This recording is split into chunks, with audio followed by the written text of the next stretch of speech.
Hey guys, it's Jake, and today we are going to be starting our Learning Ruby Programming course.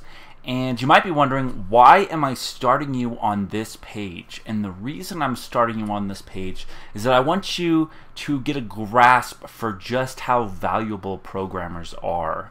And so this is a study done by VentureBeat.com. I'll put a link in the description so that you can go to that. But the reason I'm starting here first is because the reality is that programmers are in huge high demand, and companies are scrambling to find programmers. And the reason I'm choosing Ruby to start with first is that Ruby is a very it's a very Midwestern feel, and it's also a very tight-knit community. So if you're new to programming, I recommend starting on Ruby because Ruby has just a ton of online resources. And so I choose Ruby over all the other programs if you're going to start learning anything. It's not the easiest programming to learn, but it is definitely one of the most valuable. And if you don't have any college education, Ruby and PHP are probably the best two languages to start learning. Because the truth is, programmers are in such high demand that you don't even need a college degree. A lot of people in this industry, their motto is, if you can do it, do it. We want talent and we want skill. They don't care about paperwork. I mean, they do to an extent, but the biggest thing that they care about is your portfolio, your skill, your talent, and honestly, your personality is important, because you're going to be working with a lot of other programmers, and you're going to need to be able to communicate well. So just kind of giving you a heads up, you can see here that the average rate for a Ruby programmer is $121,000 a year. And I guess I've looked at some other studies, and it shows that if you are a junior Ruby programmer between 0 and 3 years experience, you are looking to average $80,000 a year, and that is not with a college with a computer science degree. So that is why I am training you on Ruby programming. And so let's go on to the next step. The very first step is go to rubyinstaller.org/downloads. And we're going to be downloading the Ruby framework. So go ahead and download 1.9.3 right here. Okay, once that's downloaded, go ahead and click on it and hit the run file. Select your language. Accept the license. And you want to check all three of these boxes: install TCL, TK support, add Ruby executables to your path, and associate.rb and rbw files with this Ruby installation. And then go ahead and click install. Alright, once you have Ruby installed, you're going to be downloading one more thing. You're going to download the editor. So you're going to go to www.activestate.com/komodo-edit/downloads. I'm going to have a link in the description, so you can just go ahead and click on that link, and that'll take you there. And then you're going to download whichever version you need, so Windows, Mac, or Linux. We will see you back here when you get that done.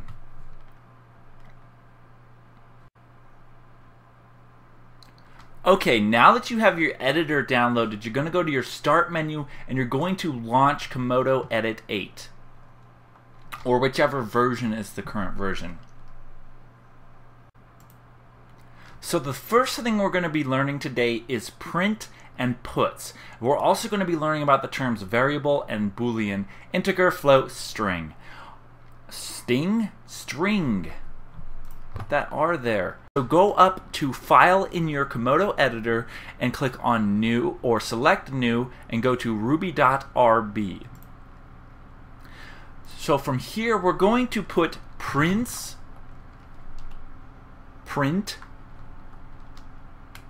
and we're going to type, this is my first Ruby lesson, period.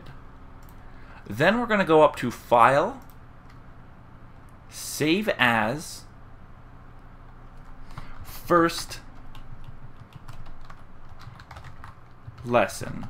And you can save that anywhere on your computer, on your desktop, or create a new Ruby Day folder. And hit Save. Yes, you need to put the .rb extension.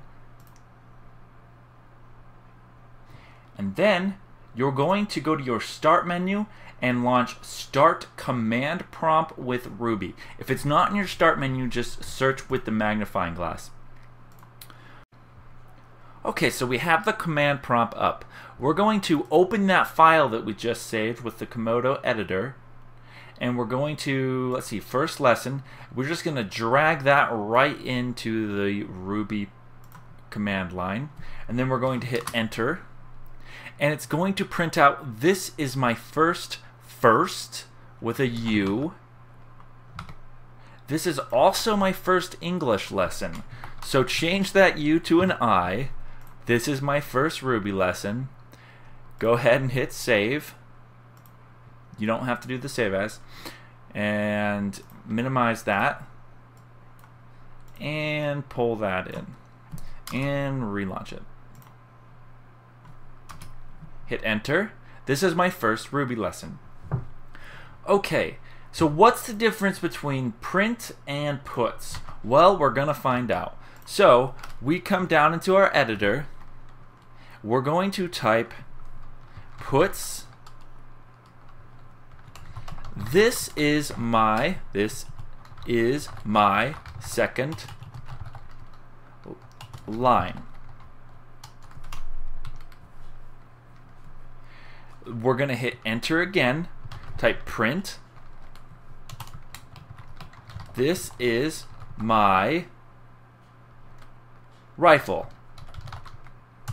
Is it gun? This is my gun. My gun. Then type puts.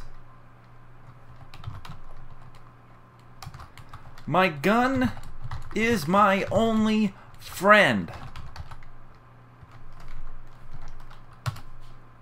Do puts again. I need more friends.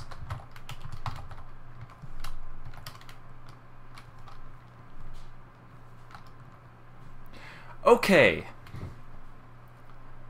Go ahead and hit File,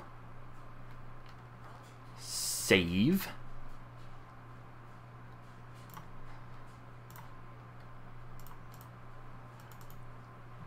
Pull that file right in, hit enter. This is my first Ruby lesson. Now, it says, pull this up.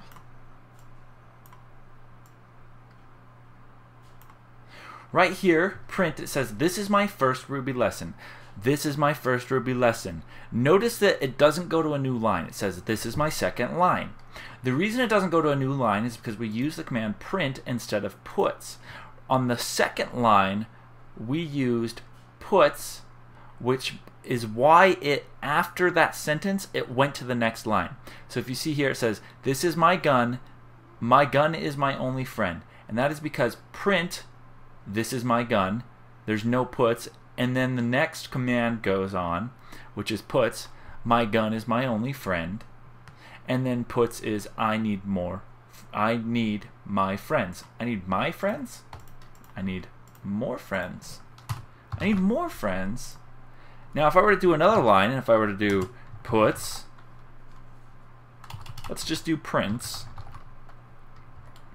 Print. Let's stop talking about this! Exclamation point! Then we hit File, Save. We pull that file back in. Drag it. Oh, wrong file. First lesson, pull it in. Hit enter. Hit enter. This is my first Ruby lesson. This is my second line. This is my gun is my only friend. I need more friends. Now after the line, I need more friends,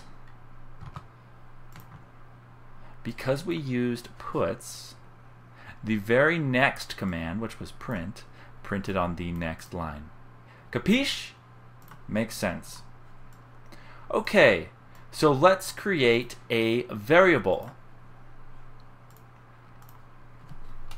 So a variable, back to the editor, minimize that for now.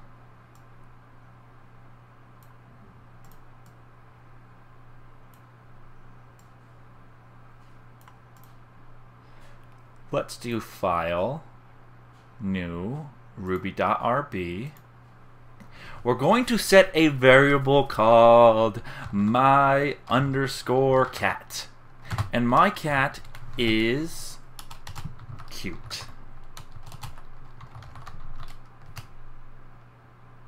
And then we're going to have my cat printed out.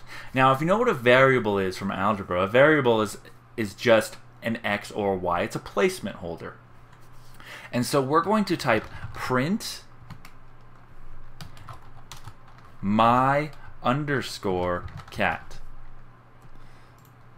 Now we're going to hit File, Save As. We're going to save it as puss_in_boots.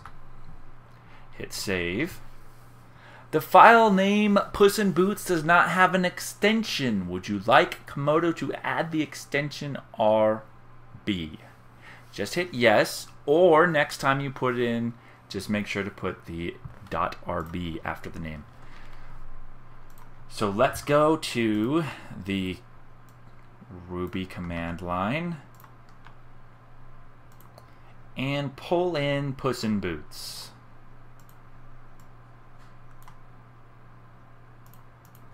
Hit enter. Notice that it printed cute. It didn't print my cat. So what's happening here is we're telling the program to print my cat. Well, what is my cat? My cat is cute. Therefore, Ruby printed cute.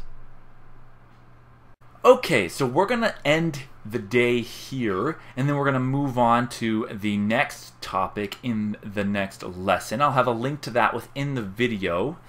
And I hope you feel satisfied. I hope you feel excited, and I hope that you will go on and just dominate and make hundreds of thousands of dollars and become the next Bill Gates, Steve Jobs, or Mark Zuckerberg, or whoever you look up to that doesn't backstab their partners. Okay, see you tomorrow.